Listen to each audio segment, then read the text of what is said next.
লিখেছেন কবি সুকুমার রায়। ভয় পেও না, ভয় পেও না, তোমায় আমি মারবো না, সত্যি বলছি। যুক্তি করে তোমার সঙ্গে পারবো না, মনটা আমার বড্ড নরম, হাড়ে আমার রাখতে নেই। তোমায় আমি চিবিয়ে খাবো, তেমন আমার সাধ্যি নেই।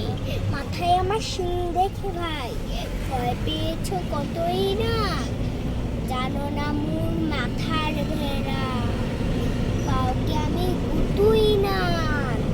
এসো এসো করতে এসো, পাশ করে যাও 4টি দিন। আদর আদর করে শিখিয়ে তুলে